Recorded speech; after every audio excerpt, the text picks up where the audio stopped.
கர்த்தருக்கு மகிமை உண்டாவதாக. இந்த ஏப்ரல் மாதத்தை நமக்கு கிருபையாய் கர்த்தர் காணும்படி உதவி செய்தார். ஆமென், அல்லேலூயா. இந்த ஏப்ரல் மாதத்திற்கு கர்த்தர் கொடுக்கிற வாக்கு தத்தத்தை வாசித்து ஜெபம் பண்ணிவிட்டு அதுக்கப்புறம் நமக்கு இன்றைக்கு கொடுக்கப்பட்ட தலைப்பை நாம் தியானிக்க போகிறோம். யோவான் 3:18 நாம் வாசிக்க கேட்போம். அவரை விசுவாசிக்கிறவன் ஆக்கினைக்குள்ளாக தீர்க்கப்படான். விசுவாசியாதவனோ தேவனுடைய ஒரே பேரான குமாரனுடைய நாமத்தில் விசுவாசம் உள்ளவனாய் இராதபடியினால் அவனை ஆக்கினை தீர்ப்புக்குட்பட்டாயிற்று. ஆண்டவர் கொடுக்கிற வார்த்தை என்னவென்றால், அவரை விசுவாசிக்கிறவன் ஆக்கினைக்குள்ளாக தீர்க்கப்படான். அல்லேலூயா. நமக்கு ஆண்டவர் எந்த ஒரு பொல்லாப்பை நம்முடைய வாழ்க்கையில கர்த்தர் அனுமதிக்க மாட்டார். விசுவாசிக்கிறீங்களா?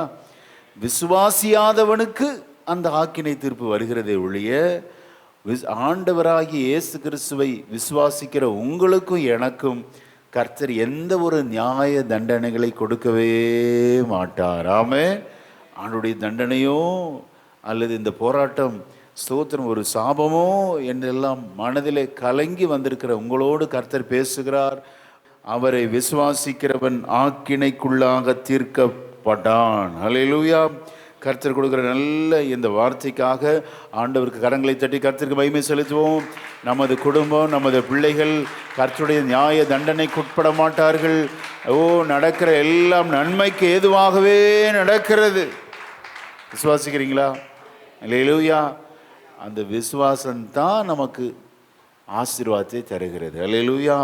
அப்போ விசுவாசிக்கிறவன் ஆக்கினைக்குள்ளாக தீர்க்கப்படான். ஆண்டவருடைய எந்த நியாய தண்டனை நம்ம மேல வராது. பயப்படாதீங்க, பாரப்படாதீங்க. கர்த்தர் நம்மையில் அன்பாய் இருக்கிறார். அல்லேலூயா. இன்றைக்கு கொடுக்கப்பட்ட வார்த்தையை வாசித்து நம்ம சிலுவை தியான கூட்டத்தின் அந்த தலைப்பை நம்ம தியானிக்க ஆயத்தமாகவும். 3ஆம் அதிகாரம், இதே யோவான் 3:16 எல்லாருக்கும் பரிச்சயமான தெரிந்த வார்த்தை வாசிப்போம். தேவன் தம்முடைய ஒரே பேரான குமாரனை விசுவாசிக்கிறவன் எவனோ அவன் கெட்டு போகாமல் நித்திய ஜீவனை அடையும்படிக்கு அவரை தந்தருளே இவ்வளவாய் உலகத்தில் அன்பு கூர்ந்தார். ஆமென். எல்லாரும் கண்களை மூடி ஒரு சிறிய ஜெபம் பண்ணுவோம். பரிசுத்தமுள்ள நல்ல பிதாவே, இந்த சிலுவை தியான கூட்டத்தின் இந்த 4வது நாள் தலைப்புக்காக நன்றி செலுத்துகிறோம். நீர் எங்களோடு பேசும் அப்பா. ஆண்டவரே, உமது வார்த்தைக்காக வந்து நிற்கிறோம்.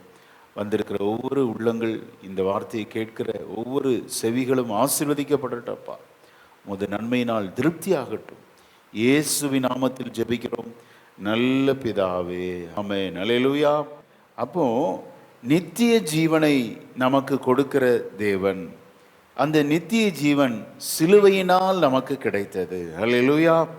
அப்போ இந்த நித்திய ஜீவனில் எட்டர்னல் லைஃப் இது எப்படி கிடைக்கும் அப்படின்னா, சிலுவை பாடுகளை நாம் விசுவாசிக்கும் போது, அவனுடைய சிலுவை மரணத்தை நாம் தியானிக்கும் போது நமக்கு இந்த நித்திய ஜீவன் நமக்கு கிடைக்கிறது. அல்லேலூயா. இதை யார் யாரோடு பேசினார்? இந்த வசனத்தின் பின்னணியோடு நாம் தியானித்தா நம்முடைய தியானம் ரொம்ப இனிதாக இருக்கும். ஆண்டவர் ரகசிய கிறிஸ்தவனாகிய நிக்கோதேமோடு பேசின ஒரு உரையாடலின் ஒரு வசனத்தான் இன்னைக்கு வாசிக்க கேட்டோம். ரகசியமாக வந்து ஆண்டவரிடத்தில் அவன் அன்பு கூர்ந்தபடினாலே இரவு வேளையில் வந்து யாரும் பார்க்கக்கூடாது அப்படின்னு வந்து ஒரு கேள்வி கேட்குறார். வாசிங்க. அந்த நிக்கோதேமு யார்? அவன் எந்த வேளையில் வந்து ஆண்டவரோடு கேள்வி கேட்கிறான்? ஆண்டவர் அவனுக்கு கொடுத்த ஒரு பெரிய ஒரு கான்வர்சேஷன் ஒரு பகுதி தான் இன்றைக்கு நம்ம தியானிக்க போகிறோம். எத்தனை பேர் ஆயத்தமாக இருக்கிறோம்? அல்லேலூயா. முதல் 2 வசனத்தை வாசிக்கலாம். யூதருக்குள்ளே அதிகாரியான நிக்கோதேமு எனப்பட்ட பரிசேயன் ஒருவன் இருந்தான். அவன் ராக்காலத்தில் இயேசுவினிடத்தில் வந்து, ரபி, நீ தேவனிடத்தில் இருந்து வந்த போதகர் என்று அறிந்திருக்கிறோம். ஏனெனில் ஒருவனும் தன்னுடனே தேவன் இராவிட்டால் நீர் செய்கிற இப்படிப்பட்ட அற்புதங்களை செய்ய மாட்டான் என்றான். இந்த பரிசேயன் இவன் ஒரு மிகப்பெரிய செல்வந்தன், நல்ல பணக்கார குடும்பத்தை சேர்ந்தவன், செல்வந்தன், பரிசேயன், ரகசியமாக ஆண்டவரை ஏற்றுக்கொண்டவன். இரவு வேளையில் வந்து சொல்கிறான், யாரும் பார்க்கக்கூடாது. ஏன் அப்படின்னா, இவன் சனகரிப் சங்கத்தின் ஒரு அங்கத்தினராக இருந்தான். 71 பேரை கொண்ட ஒரு யூத மார்க்கத்தின் பெரிய ஒரு கமிட்டி. அந்த கமிட்டியில் ஒருத்தனாக இருந்தான். அந்த கமிட்டி இவனை ஏற்றுக்கொள்ளலை, ஆண்டவராகி இயேசுவை ஏற்றுக்கொள்ளவில்லை. ஆனால் உள்ளத்திலே அவங்களுக்குள்ள ஒரு டிஸ்கஷன் இருந்துச்சு, இவர் கண்டிப்பாக தேவனிடத்திலிருந்து வந்தவர். அல்லேலூயா. ஆகவே தான் என்று அறிந்திருக்கிறோம் என்று சொல்கிறார். பன்மையில் சொல்கிறார், ப்ளூரலில் சொல்கிறார் பாருங்க. அப்போ அவங்களுக்குள்ள ஒரு டிஸ்கஷன் இருந்திருக்கு. அந்த 71 பேரில் சில ரகசிய கிறிஸ்தவர்கள் இருந்திருக்கிறாங்க. இவர் கண்டிப்பாக தேவனிடத்தில் வந்ததுனால தான் இப்படி அற்புதம்லாம் செய்ய முடியுது. அப்போ அநேகர் இந்த ரகசிய கிறிஸ்தவங்களாக இருந்தபோது கூட இவன் ஒருவன் மாத்திரம் இரவு வேளையிலே யூதர்களுக்கு பயந்ததுனால யாரும் பார்க்கக்கூடாதுன்னு சொல்லி ஆண்டவரிடத்தில் வந்து சில கேள்விகளை கேட்கிறான். என்ன கேள்வி கேட்கிறான்? ஒருவன் மறுபடி பிறவாவிட்டால் தேவனுடைய ராஜ்யத்தை காண மாட்டான் என்று மெய்யாகவே மெய்யாகவே உனக்கு சொல்லுகிறேன் என்று சொல்லி மறுபடி பிறப்பதை குறித்து இந்த ரகசிய கிறிஸ்தவனாகிய நிக்கோதோமோடு கர்த்தர் இடைபட தொடங்குகிறார். அல்லேலூயா, ஆமென். ரகசியமாக இரவு வேளையில் வந்து ஆண்டவரிடத்தில் சந்தேகங்களை கேட்கிறான். ஆண்டவர் அவனுக்கு ஞான ஸ்நானத்தின் படிப்பினைகளை போதிக்கிறார். அப்படி போதித்து கொண்டே வரும்போது ஒரு சோத்திரம் கேள்வி கேட்குறார். ரொம்ப பார்த்தீங்கன்னா சின்ன பிள்ளை மாதிரி கேள்வி கேட்குறார். ஆண்டவர் பார்க்குறார், நீ இப்படிப்பட்ட ஒரு நல்ல ஒரு சனகரிப்பு சங்கத்தில் இருக்கிற, நீ போதகராக இருக்கிற, நீ செல்வந்தனாக இருக்கிற, பரிசினையாக இருக்கிற, நியாய பிரமாணத்தை கரைத்து குடித்தவன், நீ இப்படிப்பட்ட கேள்வி கேட்கலாமா அப்படின்னு ஒரு கடிந்து கொள்ளுகிறார். அந்த வசனத்தை வாசிக்கலாம். ஸ்தோத்திரம் 9-10 வாசிங்க. அவனுடைய கேள்வி என்ன? அதற்கு நிக்கோதேமோ, இவைகள் எப்படி ஆகும் என்றான். ஞானஸ்நானம் எப்படி ஆகும்? மறுபடி திடீர்னு ஒருத்தன் பிறப்பானா அப்படிங்கிறான். இயேசு அவனை நோக்கி, நீ இஸ்ரவேலில் போதகனாய் இருந்தும் இவைகளை அறியாமல் இருக்கிறாயா? பாத்தீங்களா? அப்போ ஒரு பிரீச்சர் சனகரிப்பு சங்கத்துல 71 பேர்ல ஒருத்தனா இருந்தான். இவன் ஒரு அதிகாரி. முதல் வசனம் சொல்வது யூதருக்குள்ளே அதிகாரி, பரிசேயன், யூத மார்க்கத்தை கரைத்து குடித்தவன். இவனுக்குள்ள ஒரு பெரிய கேள்வி, மறுபடியும் பிறக்கிறத பற்றி சொல்கிறீங்களே. அப்போ ஆண்டவர் அவனுக்கு மிக அழகாக கற்றுக் கொடுக்கிறார். ஸ்தோத்திரம், மறுபிறப்பை குறித்து. ஆமென். ஒருவனுக்கு ஒரு பிறப்பு இருந்தால் 2 மரணம். என்ன மரணம்? சரீர மரணம். 2வது அவன் ஆவிக்குரிய மரணம். பாவத்தில் இருக்கிறபடினால நரகம் என்ற 2ஆம் மரணத்திற்குள்ளே தள்ளப்படுவான் என்று வெளிப்படுத்தின விசேஷத்தில் சொல்லப்படுகிறது. ஆக ஒரு பிறப்பு இருந்தால் 2 மரணத்தை கொண்டு வருகிறது. அப்போ 2 பிறப்பு என்ன? முதல் பிறப்பு சரீர பிறப்பு, 2வது பிறப்பு மறுபிறப்பு. 2 பிறப்பு இருந்தால், ஆமென், 2 பர்த் இருந்துச்சுன்னா ஒரே ஒரு மரணம்தான், அது இந்த சரீர மரணம் மட்டும்தான். அல்லேலூயா. 2வது மரணமாகிய ஆக்கினை தீர்ப்பு என்ற அந்த நியாய தண்டனை ஆண்டவரை விசுவாசிக்கிற மறுபடி பிறந்த எந்த ஒரு விசுவாசிக்கும் கிடையவே கிடையாது. அல்லேலூயா. ஆக ஒரு பிறப்பு பிறந்தால் 2 மரணம், சரீர மரணம் ஒன்று, ஆவிக்குரிய மரணம் என்ற 2ஆம் மரணமாகிய நரகம். ஆனால் 2 பிறப்பு, சரீர பிறப்பு, மற்றொரு பிறப்பு இந்த பேப்டிசம், மூழ்கி எடுக்கிற ஞானஸ்நானம், இந்த 2 பிறப்பு இருந்துச்சுன்னா ஒரே ஒரு மரணம்தான். இந்த சரீரம் வயதாகி அல்லது இடையிலே போகும்போது நாம் சோத்திரம் நித்தியமாய் கர்த்தரோடு வாழ போகிறோம். அல்லேலூயா. ஒரு போதகனுக்கு ஆண்டவர் ரொம்ப அழகாக கற்றுத்தருகிறார். நீ இஸ்ரவேலில் போதகனாக இருக்கிறியப்பா, உனக்கு இதெல்லாம் புரியலையா அப்படிங்கிறார். பாருங்க, இரவு வேளையில் ரகசிய கிறிஸ்தவனாய் இருந்த அவனோடு ஆண்டவர் இடைப்பட்டு சில உன்னதத்துக்குரிய காரியங்களை சொல்லுகிறார். சிலுவையில் ஆண்டவர் அடைய போகிற அந்த பாடுகளை உபதேசம் பண்ணுகிறார். அல்லேலூயா. அப்போ வாஞ்சியோடு தாகத்தோடு ஆண்டவருடைய சமூகத்தில் யாரெல்லாம் வருகிறார்களோ அவர்களுக்கு பரலோகத்தின் ரகசியங்களை கர்த்தர் கற்றுத்தருவதில் கருத்தான ஒரு போதகர் ஆண்டவரை போல ஒருவருமே இல்லை. அல்லேலூயா.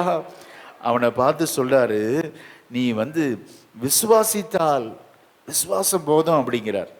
இந்த யோவான் 3:16 எல்லாருக்குமே மனப்பாடமாக தெரியும், அப்படி தானே? ஸ்தோத்திரம். சண்டே கிளாஸில் கிடியோன் மினிஸ்ட்ரிலாம் இதுதான் கீ, அந்த திறவுகோள் வசனம் இதுதான். 3:16 தான் ரட்சிப்புக்கு அந்த கீவேர்டாக இருக்கிறது. இப்போ எல்லாம் சேர்ந்து அந்த வசனத்தை இப்பொழுது வாசிக்கலாம். இந்த பின்னணியோடு ரகசிய கிறிஸ்தவனாகிய நிக்கோதேமு ஆண்டவரோடு அவன் ஏற்பட்ட அந்த உரையாடலில் சொல்லப்பட்ட வார்த்தை. 3:16 எல்லாம் சேர்ந்து வாசிக்கலாம். தேவன் தம்முடைய விசுவாசிக்கிறவன் எவனோ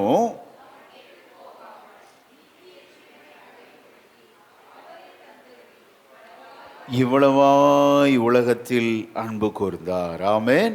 அப்போ ஒருவனும் கெட்டு போகக்கூடாது என்பது தேவனுடைய அனாதி திட்டம். ஆமென். ஒருத்தர் கூட கெட்டு போகக்கூடாது, எல்லாரும் நித்திய ஜீவனை அடையும்படி அவரை தந்தருளி. பிதாவின் திட்டம் என்ன அப்படின்னா, குமாரனாகிய இயேசு கிறிஸ்துவாகிய என்னை அனுப்பினதின் நோக்கம் என்ன என்று சொல்லி அந்த நிக்கோதேமோடு மிக அழகான ஒரு உரையாடல் அவர் சொல்றார். பழைய ஏற்பாட்டிலிருந்து ஒரு உதாரணத்தை இங்கே சுட்டி காட்டுகிறார். ரொம்ப சிம்பிளானதுங்க. கிறிஸ்தவம் ரொம்ப எளிமை, ஒருபோதும் கடினமானது இல்லை. ஹல்லேலூயா. அதை சொல்றாரு. வாசிக்க கேட்போம். 14ஆம் வசனத்தை வாசிப்போம். 14th word. சர்ப்பமானது மோசையினால் வனாந்தரத்திலே உயர்த்தப்பட்டது போல மனுஷகுமாரனும் தன்னை விசுவாசிக்கிறவன் எவனோ அவன் கெட்டு போகாமல் நித்திய ஜீவனை அடையும்படிக்கு உயர்த்தப்பட வேண்டும். நித்திய ஜீவனை அடையும்படிக்கு உயர்த்தப்பட வேண்டும். நித்திய நம்பிக்கை, நித்திய ஜீவன், ஸ்தோத்திரம், இவைகளை அடைய வேண்டும் என்றால் மனுஷகுமாரனாகி இயேசு கிறிஸ்து சிலுவையிலே உயர்த்தப்பட வேண்டும். ஆமென். எப்படி? இவன் ஒரு போதகன் அல்லவா, இவனுக்கு தெரியும் சர்ப்பமானது மோசையினால் வனாந்தரத்திலே உயர்த்தப்பட்டது. வெண்கல சர்ப்பத்தை உயர்த்தி பிடித்து பக்தன் மோசே சொல்லுகிறான், நீங்கள் எல்லாம் மடிந்து கொண்டிருக்கிறீங்க, உங்கள் பாவத்தில் மடிந்து கொண்டிருக்கிறீங்க, நீங்கள் இந்த வெண்கல சர்ப்பத்தை நோக்கி பார்த்தால் உங்களுக்கு ரட்சிப்பு நிச்சயம். அல்லேலூயா. ஆமென். என்னாகும் புஸ்தகத்தில் 21ஆம் அதிகாரம் 21ஆம் அதிகாரம் பிரைஸ் தி லார்ட் 8ஆம் வசனத்தை வாசிக்கலாம். அப்பொழுது கர்த்தர் மோசையை நோக்கி, நீ ஒரு கொள்ளிவாய் சர்ப்பத்தின் உருவத்தை செய்து அதை ஒரு கம்பத்தின் மேல் தூக்கி வை. கடிக்கப்பட்டவன் எவனோ அவன் அதை நோக்கி பார்த்தால் பிழைப்பான் என்றார். இங்க பாத்தீங்கன்னா பிசிக்கல் டெத்தை ஆண்டவர் எப்படி அவாய்ட் பண்ணலாம், ஒரு சரீர மரணத்தை எப்படி தவிர்க்கலாம், அப்பொழுது எல்லாம் மடிந்து கொண்டிருக்கிறான். கொள்ளிவாய் சர்ப்பம் பாளையத்து முழுவதும் பரவி எல்லாரையும் கடிக்கிறது. கடிக்கும்போது ஒவ்வொருத்தராக இறந்துக்கிட்டே இருக்கிறாங்க. இந்த ஃபிசிக்கல் டெத்தை எப்படி போஸ்ட்போன் பண்ணலாம், அவாய்ட் பண்ணலாம் அப்படிங்கிறதுக்கு ஆண்டவர் ஒரு சொல்யூஷன் வைக்கிறார். ஒரு பரிகாரம் என்ன அப்படின்னா, இந்த கொள்ளிவாய் சர்ப்பம் யாரை கடிக்கிறதோ அவர்கள் ஒரு பரிகாரம் செய்யணும். ரொம்ப எளிமையான அந்த விமோசனம் என்ன அப்படின்னா, பரிகாரம் என்னவென்றால், அவர்கள் காலை கடித்த உடனே அவர்கள் எதை நோக்கி பார்க்கணும்? வனாந்தரத்திலே உயர்த்தப்பட்ட அந்த வெண்கல கொள்ளிவாய் சர்ப்பத்தை பார்த்தா போதும் இவங்களுக்கு அந்த மரணம் வராது. எவ்வளோ சிம்பிளான சொல்யூஷன் பாருங்க. இப்போ நமக்கு ஒரு கேள்வி, எதுக்கு பாஸ்டர் கொள்ளிவாய் சர்ப்பம்? நம்ம வாழ்க்கையில் எதுக்கு கொள்ளிவாய் சர்ப்பம் நம்மை கடிக்குது அப்படின்னா, இந்த ஜனங்கள் தேவனை நோக்கி முறுமுறுத்தார்கள். அல்லேலூயா. சில பிரச்சனைகள் நம்மை போட்டு கடிகடின்னு கடிக்கிறதுக்கு காரணம் என்ன? ஆண்டவர் மேலே எந்த மிஸ்டேக்கும் இல்லை, நம்ம மேலே தான் நம்மிடத்தில் குறைகள் உண்டு. என்ன இவங்களிடத்துல குறை இருந்துச்சு? 21:4 வாசிக்கலாம். அவர்கள் ஏதோம் தேசத்தை சுற்றி போகும்படிக்கு ஓர் என்னும் மலையை விட்டு சிவந்த சமுத்திரத்தின் வழியாய் பிரயாணம் பண்ணினார்கள். வழியின் நிமித்தம் ஜனங்கள் மனமடிவடைந்தார்கள். ஒரே மனமடிவு. இப்படி ஒரு வனாந்தரமான வாழ்க்கை தேவையா? எங்கு திரும்பினாலும் ஆமென் சோத்திரம், வெறும் வறண்ட மண், ஒரு பச்சை பசை இல்லை, ஒரு ஆசீர்வாதம் இல்லை, ஒரே பசி வேற எங்களுக்கு என்று சொல்லி அவர்கள் கடந்து வந்த அந்த எகிப்தை நினைத்து முறுமுறுத்தார்கள். அல்லேலூயா. நம்முடைய வாழ்க்கையில் இதெல்லாம் இருக்கக்கூடாது. அதுக்காக தான் இதெல்லாம் எழுதி வச்சிருக்கிறார். நம்முடைய வாழ்க்கையில் இப்படிப்பட்ட பிரயாணங்கள் வருமா? வரும். எங்கு திரும்பினாலும் பாலைவனம், ஒரு பச்சை பசேன்னு ஒரு செழிப்பு இல்லை, ஒரே வறட்சி, தொட்டதெல்லாம் நஷ்டம். ஆமென், சோத்திரம். எல்லாரும் ஆசீர்வாதமாக இருக்கிறாங்க, நான் மட்டும் கஷ்டமாக இருக்கிறேன் அப்படின்னு ஒரு பெரிய எண்ணம். இது நிமித்தம் கடந்து வந்த எகிப்தை இந்த ஜனம் நினச்சிச்சு. நல்ல கவனிங்க, நான் அடிக்கடி சொல்லுவேன், இப்போ சரீரம் வனாந்தரத்தில் இருக்கு, ஆத்மா எங்கே போயிடுச்சு? எகிப்துக்கு போயிடுச்சு. ஆண்டவர் பார்க்குறாரு, ஒரே கோபம். ஆத்மாவில் பாவம் செய்ய முடியுமா? நம்ம நினைக்கிறோம் சரீரம் மட்டும்தான் பாவம் செய்யுதுன்னு. இந்த ஆத்மா ரொம்ப காத்துக்கொள்ளணும். இது அங்கு இங்கும் அலைபாயும். பார்த்தீங்கன்னா, இப்போ முதல் பாவம் தாவீது சரீரத்தில் செஞ்சான். எப்படி செஞ்சான்? பத்சேபால் அவடத்தில் வேசித்தனம் பண்ணினான். சரீர பாவம். ஆத்மா பாவம் செய்யுமா? கண்டிப்பாக பாவம் செய்யும். உரியாவை கொன்றது தாவீதா? என்னுடைய கேள்வி. உரியாவை கொன்றது யாரு சொல்லுங்க? யோவாப். அவன் என்ன கொண்டான்? உரியாவினிடத்தில் மரண சாசனத்தை எழுதி கொடுத்து யோவாபை கொல்ல வைக்கிறார். யோவாபு தான் உரியாவை கொள்றான். ஆனால் ஆண்டவர் யார் மேலே பழிய போடுறாரு? 2 பெரிய பாவம். ஒன்று விபச்சாரம், அதுவும் சரீரத்தில் செஞ்ச பாவம். அப்போ ஏன் இவன் செஞ்ச பாவம் அப்படிங்கன்னா, பக்கா பிளான் போட்டது யாரு அப்படின்னா, ஆத்துமா பிளான் போடுது. அதை நிறைவேற்றினது யோவாப். யோவாப் மேலே ஆண்டவர் பழி போடலை. அப்போ ஆத்துமா பாவம் செய்யுமா? பக்காவாக பிளான் போட்டு சரியான பயங்கரமான ஒரு கொலை, மர்டர், சீக்ரெட் மர்டர், யாருக்குமே தெரியாது. ஆத்துமா பாவம் செய்திருக்கிறது பாருங்க, சரீரம் பாவம் செய்யல. அப்போ எகிப்தை விட்டு வெளியே வந்துட்டாங்க. இப்போ யார் பாவம் செய்கிறா அப்படின்னா, ஆத்துமா பாவம் செய்யுது. நாங்கள் எகிப்திலே இருந்தால் நல்லா இருக்குமே. அடுத்த வசனத்தை வாசிங்க, 5ஆம் வசனத்தை எல்லாம் சேர்ந்து வாசிக்கலாம். என்ன ஆகுமோ 21:5. இந்த தப்பை நம்ம பண்ணிடக்கூடாது, அதுக்காகத்தான் இன்னைக்கு நம்ம வாசிக்க வைக்கிறேன். ஜனங்கள் தேவனுக்கும் பேசி, நாங்கள் வனாந்தரத்திலே சாகும்படி கொண்டு வரப்பண்ணினது என்ன? இங்கே அப்பமும் இல்லை, இந்த அற்பமான உணவு எங்கள் மனதிற்கு வெறுப்பாய் இருக்கிறது என்றார்கள். அல்லேலூயா. எகிப்தை நினைச்சு புலம்ப ஆரம்பிச்சிட்டாங்க. இன்னொரு காரியத்தையும் சொல்றேன். ஆத்துமா பாவம் செய்யுமா? ஆத்துமா பாவம் செய்யும். சரீர பாவம் வேற, ஆத்துமா பாவம் வேற. உங்களுக்கு பிரிச்சு காண்பிக்கிறேன். இது ஒரு பைபிள் ஸ்டடி தான், சிலுவை தியானம். லோத்து மனைவி நமக்கு நல்ல தெரியும். சோதோம் கொமாராவை விட்டு குடும்பமாக தரன்னு இழுத்துக்கிட்டே போறார். தேவதூதன் கிளம்பு, ஓடு அப்படிங்கிறார். அந்த மலை தேசத்துக்கு ஓடிப்போ. இப்போ ஓடிக்கிட்டு இருக்கிறாங்க. அந்த மலை தேசத்தை பார்த்து ஓட்டுறாங்க. லோத்தின் மனைவி சரீரம் எங்க வந்துருச்சு? இப்போ சோதோம் கொமாராவிலிருந்து வெளியே வந்துருச்சு. ஆனா அவளுடைய ஆத்துமா எங்க இருக்கு? சோதோம் கொமோராலவே இருக்கு. சரீரம் வெளியே வந்துருச்சு, சரீர பாவம் செய்யல. இப்ப ஆத்துமா சோதோம் கொமோராவை திரும்பி பார்க்கிறது. அவள் உப்பு தூணாய் மாறினாள். அல்லேலூயா. ஆகதான் ஆவி, ஆத்துமா, சரீரம் மூன்றும் குற்றமற்றதாக இருக்கும்படி காக்கப்படுவதாக என்று ஒவ்வொரு அந்த பரிசுத்த பந்தி முடித்தோடனே நம்ம வாசிக்கிறோம். 1 தெசலோனிக்கேயர் 5ஆம் அதிகாரத்தில் ஆவி, ஆத்துமா, சரீரம் குற்றமற்றதாக இருக்கும்படி காக்கப்படுவதாக. அப்போ சரீரத்தில் செய்கிற பாவம் வேறு, ஆத்துமாவிலும் பாவம் செய்கிறோம்.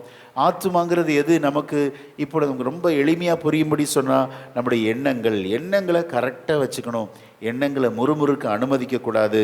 எண்ணங்கள் முறுமுறுத்துச்சுன்னா இந்த சரீரமும் புலம்ப ஆரம்பிச்சிடும். வாயை திறந்து, ஆமேன், இங்கே இந்த ஆகாரம்லாம் எனக்கு வெறுப்பாக இருக்குது, என் வாழ்க்கையே பிடிக்கல, இன்னைக்கு புலம்பிட்டு வந்திருக்கிறீங்க.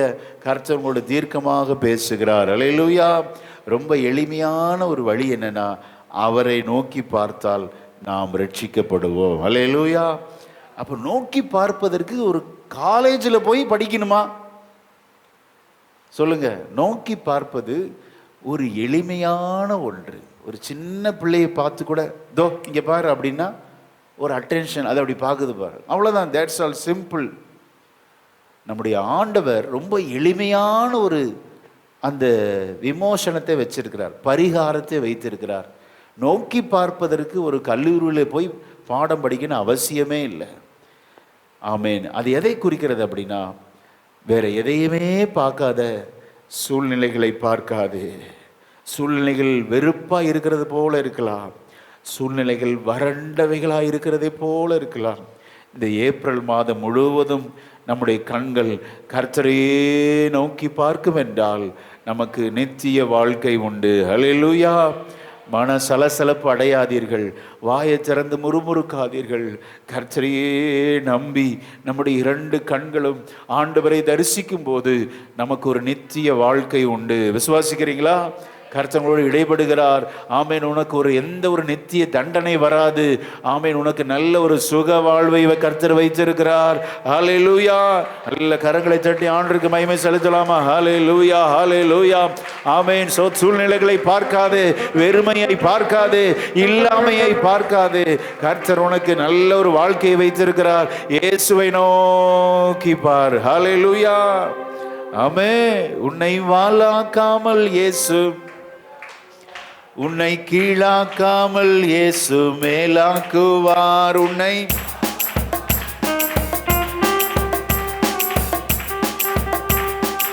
மேலாக்குவார். ஜெயம் ஜெயம். நல்ல சத்தமா, உற்சாகமா.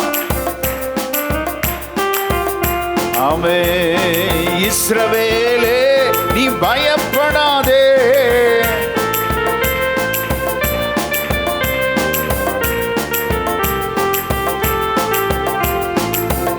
பிடித்து உன்னை, ஓ இஸ்ரவேலே நீ பயப்படாதே. சூழ்நிலைகளை பார்க்காதே. ஆமென். இல்லாமை வெறுமை எல்லாம் மாறும். இயேசுவை நோக்கி பார். சிலுவையில் தொங்குகிற அருள்நாதர் இயேசுவை. ஜெயம் ஜெயம். ஆமென். ஜெயம் ஜெயம். ஆமென். ஜெயம் ஜெயம்.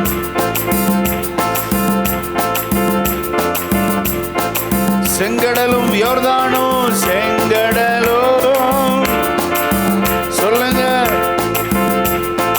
யோர்தானும் விலகி ஓடுமே உம்மை கண்டு. ஓஹோ ஜெயம் ஜெயம். ஜெயம் ஜெயம். அல்லேலூயா. ஜெயம் ஜெயம்.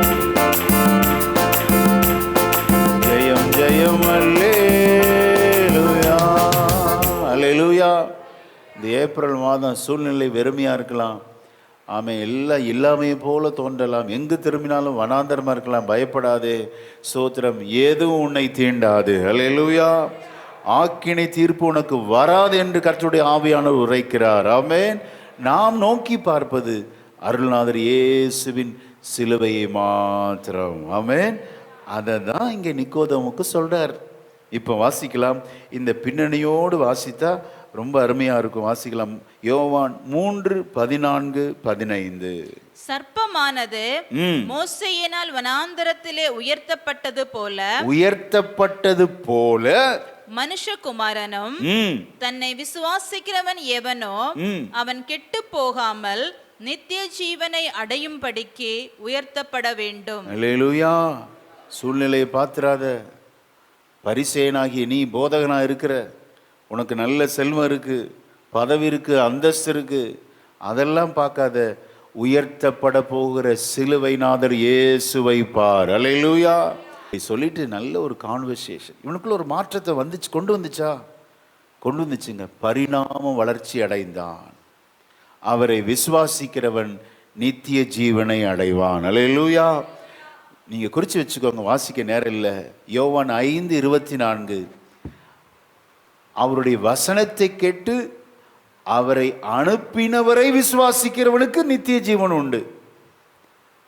அப்போ எப்போ நமக்கு நித்திய ஜீவன் இருக்கு? Eternal life. நம்முடைய வாழ்விலே சலசலப்பு எப்போ வராது அப்படின்னா, ஆமென், பிதாவாகிய தேவனை நாம் விசுவாசிக்க வேண்டும். அல்லேலூயா.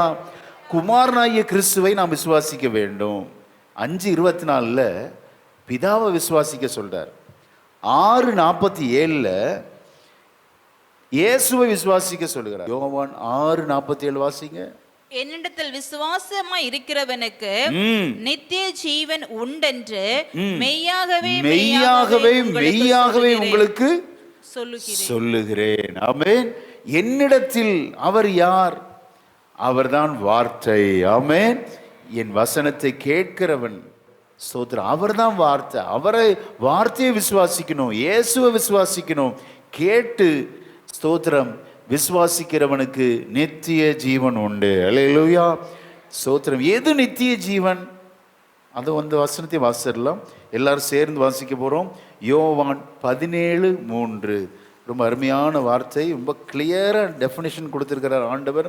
ஸ்தோத்திரம். எது நித்திய ஜீவன் என்று அங்கே ஆண்டவர் ரொம்ப ரத்தின சுருக்கமாக மேல் வீட்டு அறை ஜெபத்திலே பயன்படுத்தப்பட்ட வார்த்தை. எல்லாம் வாசிக்கலாம். ஒன்றான உம்மையும் அறிவதே நித்திய ஜீவன். அல்லேலூயா. உம்மைனா யாரு? பிதாவை அறிவது. அது மட்டுமல்ல, குமாரனை அறிவது. அவருடைய வார்த்தையை இன்னும் நான் அறியணும். அல்லேலூயா. ஆனால் ஏன் இன்றைக்கும் அவனுடைய ஸ்தோத்திரம் ஆலயத்தில் காலையிலே உட்கார்ந்து கேட்குறோம், இன்னும் நான் ஆண்டவரை அறிய வேண்டும். அல்லேலூயா.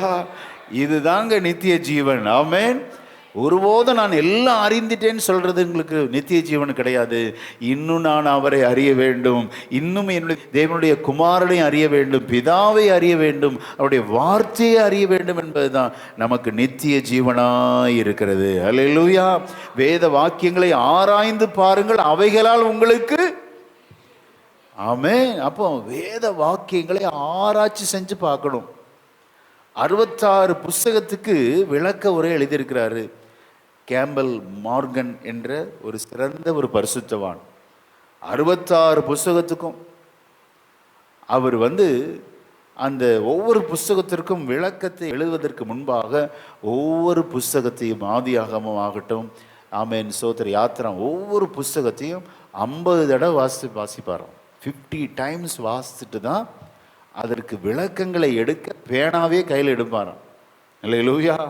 நம்ம ஒரு தடவை வாசிக்கிறதே பெருசாக இருக்கு.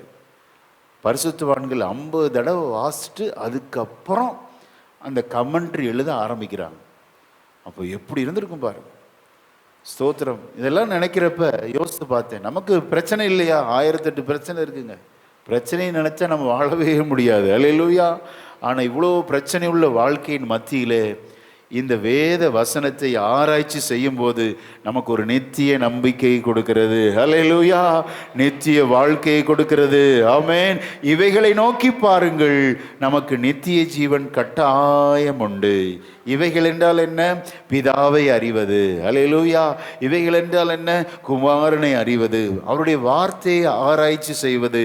அதில் இறங்கிட்டா இந்த உலக கவலைகள் ஒரு தூசிக்கு கூட நமக்கு சமானமாக இருக்கவே இருக்காது. ஆமென். விசுவாசிக்கிறீங்களா?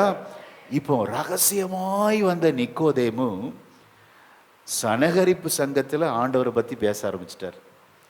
அதான் சொல்கிறேன், இப்போ கோழையாக இருந்தான், இப்போ இவனுக்குள்ள பாருங்க தைரியம் வந்துருச்சு. சனகரிப்பு சங்கத்தில் இவன் வேலையை பற்றி நினைக்கல, இவன் பதவியை பற்றி நினைக்கல, இவன் செல்வத்தை பற்றி நினைக்கலங்க. சனகரிப்பு சங்கத்தில் ஆண்டவரை பற்றி பேச ஆரம்பிக்கிறான் இந்த நிக்கோதேமு. யோவான் 7ஆம் அதிகாரம் கடைசி 2 வார்த்தை வாசிக்கலாம். அதற்கு அவர்கள், நீரும் கலிலேயனோ? கலிலேயாவில் இருந்து ஒரு தீர்க்கதரிசியும் எழும்புகிறது இல்லை என்பதை ஆராய்ந்து பாரும் என்றார்கள். அப்போ இங்கே ஒரு டிஸ்கஷன் நடக்குது. ஆண்டவரை ரகசியமா பிடிச்சு அவரை கொலை செய்யணும்னு சொல்லி பேசிக்கிறாங்க இந்த சங்கத்தார். அப்போது இவன் வாயை திறந்து தைரியமா பேச ஆரம்பிக்கிறான். அதற்கு அவர்கள், அவன் சொல்றான் பாருங்க, நிக்கோதேமு 50ஆம் வசனம் வாசிங்க. ராத்திரியிலே அவரிடத்தில் வந்தவனும் அவர்களில் ஒருவனும் ஆகிய நிக்கோதேமு என்பவன் அவர்களை நோக்கி, ராத்திரியிலே ரகசிய கிறிஸ்தவனாய் இருந்த இப்ப இவன் பகிரங்கமா பேச ஆரம்பிச்சுட்டான் ஆண்டவரை பற்றி. பாத்தீங்களா? ஆண்டவர் ஒரு மனிதனிடத்திலே பேச ஆரம்பிக்கும் போது, அவருடைய போதனைகள் இருதயத்துக்குள்ள வரும்போது அவன் கோழையா இருக்கவே மாட்டான். அடுத்த பரிணாம வளர்ச்சி கொள்ளுகிறான், தைரியசாலியாய் மாறுகிறான். அல்லேலூயா. நித்திய நம்பிக்கை இவனுக்குள்ள வருகிறது, நித்திய வாழ்வு இவனுக்குள்ள வருகிறது, நித்திய ஜீவன் வருகிறது. இப்பொழுது தைரியமா பேச ஆரம்பிக்கிறான். 51ஆம் வசனத்தை வாசிக்கலாம். ஒரு மனுஷன் சொல்வதை கேட்டு அவன் செய்கைகளை அறிகிறதற்கு முன்னே அவனை ஆக்கணைக்கு உட்படுத்தலாம் என்று நம்முடைய நியாய பிரமாணம் சொல்லுகிறதா என்றார். சொல்லுகிறதா அப்படின்னு ஆண்டவருக்கு சப்போர்ட்டா பேச ஆரம்பிக்கிறான். அல்லேலூயா. வேதம் ரொம்ப அழகா சொல்லுது. இந்த நிக்கோதேமுவை பற்றி யோவான்ல மட்டும்தான் சொல்லுகிறது. 3ஆம் அதிகாரம், 7ஆம் அதிகாரம், 19 அதிகாரத்தில் இன்னும் தைரியசாலியா மாறிடுறான். நான் விசுவாசிக்கிறேன், இந்த சிலுவை தியான கூட்டத்தில் வந்திருக்கிற உங்களுக்கும் என்னையும் ஆண்டவர் யாரை பார்க்க சொல்லும்படி அழைக்கிறார்? சோத்திரம். வெண்கல சர்ப்பத்தை போல் தொங்குகிற சிலுவைநாதர் இயேசுவை நோக்கி பாருங்கள், உங்களுக்கு நித்திய ஜீவன் உண்டு. அல்லேலூயா. வெறும் நித்திய ஜீவன் இல்லை, நித்திய நம்பிக்கை உண்டு. அல்லேலூயா. நித்திய நம்பிக்கை எதற்குள்ள நம்மை வழி நடத்துகிறது என்றால், கோழை ஒரு கிறிஸ்தவனாய் இல்லை, நல்ல தைரியமுள்ள ஒரு கிறிஸ்தவனாய். அல்லேலூயா. இயேசுவை பகிரங்கமாக பறைசாற்றுகிற ஒரு கிறிஸ்தவனாய் மாற்றுவது, அவரை அறிகிற அறிவிலே வளர்வது. ஆமென். அப்போ ஆண்டவர் சொன்ன போதனையை கை கொண்டானா? கை கொண்டான். ரகசிய கிறிஸ்தவனா இருந்தான். இப்போ ஆண்டவர் சொன்னதெல்லாம் ஏற்றுக்கொண்டான். பிதாவை அறிந்து கொள்ள விரும்பினான், குமாரனை அறிந்து கொள்ள விரும்பினான், அவருடைய வார்த்தையை ஆராய்ச்சி செய்ய விரும்பினான். இப்பொழுது சனகரிப்பு சங்கத்தில் ஆண்டவரை பற்றி தைரியமா சொல்றான், இவர் தேவனால தான் வந்தவர் என்று, அதனால தான் இந்த அற்புதம்லாம் நடக்குது, இது நியாயப்புறமான சொல்லு இல்லையா, அதை நீங்க நம்பலையா அப்படிங்கிறான். அப்போ அவங்க வாக்குவாதம் பண்றாங்க. அதை தான் கடைசி 2 வசனத்தை வாசிக்க கேட்டோம். இப்பொழுது பகிரங்க கிறிஸ்தவனாய் மாறி ஆண்டவருக்கு சாட்சியாய் நிற்கிறான். அல்லேலூயா. அது எப்படி வந்துச்சு? நித்திய நம்பிக்கை வந்ததனால். அல்லேலூயா. அவருடைய வார்த்தையை கேட்டதனால். நித்திய நம்பிக்கை நித்திய ஜீவனை கொடுத்தது. இந்த பூலோக மரணத்தை குறித்து அவன் நினைக்கவே இல்லைங்க. பொதுவாக பரிசேயர்கள் நியாயப்பிரமாணத்துக்கு ரொம்ப பக்தி வைராக்கியமாக இருப்பாங்க. நியாயப்பிரமாணத்துக்கு விரோதமாக பேசினா அவ்வளோதான். யாரெல்லாம் பேசுகிறாங்களோ அவங்கள யார் கொலை செய்தது? சவுல் என்ற பவுல். அப்படிதானே? நியாயப்பிரமாணத்துக்கு விரோதமாக பேசினவங்களெல்லாம் தூக்கி போட்டு வெளியில் தரன்னு இழுத்து வந்து அடித்து கொலை செய்து வேடிக்கை பார்த்த முதல் இரத்த சாட்சி யார் தான்? ஸ்தேவான். அவன் கொலை செய்யும் போது சவுல் அருகிலே நின்று கொண்டிருந்தான் என்று வேதம் சொல்லுகிறது. அப்போ இந்த பரிசேயர்கள் பக்தி மார்க்கத்தை சார்ந்தவர்கள் இயேசுவை ஏற்றுக்கொண்டால் கொலை செய்யவும் தயங்க மாட்டாங்க. அதற்கெல்லாம் ஒரு பொருட்படுத்தவே இல்லை. ஏன்னா அவனுக்குள்ள ஒரு நம்பிக்கை வந்துடுச்சு, இயேசு கிறிஸ்துவை அறிவதே நித்திய ஜீவன். அல்லேலூயா. பிதாவாகிய தேவனா ஒன்றான மெய் தேவனாகிய உம்மையும் அனுப்பினவரை அறிவதுதான் நித்திய ஜீவன். ஆண்டவர் பிதாவை அறிந்து கொண்டான், இயேசுவை அறிந்து கொண்டான், நித்திய நம்பிக்கை வந்தது, நித்திய ஜீவன் வந்ததுனால இந்த பூலோக மரணத்துக்கு அவன் பயப்படவே இல்லை. அல்லேலூயா. துணிந்து செயல்பட்ட 4 பேரில் ஒருவனாக மாறுகிறான் இந்த நிக்கோதேமு. இயேசு கிறிஸ்துவின் சிலுவை மரணத்தில் ஒருத்தர் கூட இல்லை, சீஷர்கள் பக்கத்தில் யாருமே இல்லை. ஆனால் பகிரங்கமாக சோத்திரம் அறிக்கையிட்ட 4 பேர். அப்படின்னா அந்த 2 கல்வரில் ஒருவன் ஆண்டவரை பகிரங்கமாக ஏற்றுக்கொண்டான். அல்லேலூயா. அவன் தைரியசாலி. 2வது பார்த்தீங்கன்னா ஸ்தோத்திரம் 100க்கு அதிபதி. இவரை போல ஒருத்தர் இல்லைன்னு சொல்லி பகிரங்கமாக அறிக்கையிட்டான். பகிரங்கமாக அறிக்கையிடணும். அதுதான் உண்மை கிறிஸ்தவர்கள். ரகசிய கிறிஸ்தவன் இப்பொழுது பகிரங்கமாக கிறிஸ்தவனாக மாறுறான். அரிமத்திய ஊரானாகிய யோசேப்பு 3வது பகிரங்கமாக அறிக்கையிட்டவன். கடைசி 4வது இந்த நிக்கோதேமு. ஆமென். இவனுக்குள்ள எப்படி இந்த நம்பிக்கை வந்துச்சு? ஆண்டவராகிய இயேசுவை அறிந்து கொண்டான், பிதாவை அறிந்து கொண்டான், வார்த்தையை அறிந்து கொண்டான், நித்திய நம்பிக்கை வந்தது, நித்திய ஜீவனுக்கு ஏதுவானவைகளை அவன் முயற்சி செய்ய ஆரம்பித்தான். இந்த சரீர மரணத்தை அவன் நினைக்கவே இல்லை. அல்லேலூயா. சோதர யோவான் எழுதின சுவிசேஷம் 19ஆம் அதிகாரத்தை எடுத்துக்கொள்வோம். அவன் பாருங்க, எல்லாருக்கும் முன்பாக துணிந்து ஆண்டுடைய சரீரத்தை அவன் கேட்க ஆரம்பிக்கிறான். யாரோடு சேர்ந்து என்றால் அரிமத்திய ஊரானாகிய அந்த யோசேப்போடு சேர்ந்து. இந்த தைரியம்லாம் எப்படி வந்துச்சு? இந்த 3:16 யோவான் 3ஆம் அதிகாரத்தில் இந்த உரையாடலில் ஆமென். சிலுவைநாதர் இயேசுவை தான் பார்க்கணும், வேற எதுவுமே பார்க்கக்கூடாது என்று அவன் இருதயத்தில் தீர்மானித்தான். ஆகவே தான் சொன்னேன், சிலுவை தியான கூட்டத்தில் வந்திருக்கிற நம்மை கர்த்தர் ஒரு பெரிய ஒரு வளர்ச்சிக்கு நேராய் கர்த்தர் நம்மை நடத்துவார். விசுவாசிக்கிறீங்களா? சிலுவையை நோக்கி பார்த்த ஒருவரும் வெட்கப்பட்டு போனதா சரித்திரமே இல்லை. அவர்களுக்குள்ள ஒரு பெரிய மாற்றங்கள் ஏற்பட்டது. ஆமென். ரகசிய கிறிஸ்தவனாய் இருந்த இந்த நிக்கோதேமு பகிரங்கமாக ஆண்டவரை சரீரத்தை கேட்டு வாங்குறான். அந்த அரிமத்தியா ஊரானாகிய யோசேப்போடு சேர்ந்து வாசிக்க கேட்போம். யோவான் 19:38 வாசிக்கலாம். இவைகளுக்கு பின்பு அரிமத்தியா ஊரானும் யூதருக்கு பயந்ததினால் இயேசுவுக்கு அந்தரங்க சீஷனும் ஆகிய யோசேப்பு இயேசுவின் சரீரத்தை எடுத்துக்கொண்டு போகும்படி பிலாத்துவினிடத்தில் உத்தரவு கேட்டான். பிலாத்து உத்தரவு கொடுத்தான். ஆகையால் அவன் வந்து இயேசுவின் சரீரத்தை எடுத்துக்கொண்டு போனான். யோசேப்பு, அரிமத்திய ஊரானாகிய யோசேப்பு இப்பொழுது ஆணுடைய சரீரத்தை வாங்கி கொண்டு போகிறான். இப்பொழுது யோவான் சொல்றார் பாருங்க, வாசிக்கலாம். 39. ஆரம்பத்திலே ஒரு ராத்திரியில் இயேசுவினிடத்தில் வந்திருந்த நிக்கோதேமு என்பவன் வெள்ளை போளமும் கரிய போளமும் கலந்து ஏறக்குறைய 100 ராத்தல் கொண்டு வந்தான்.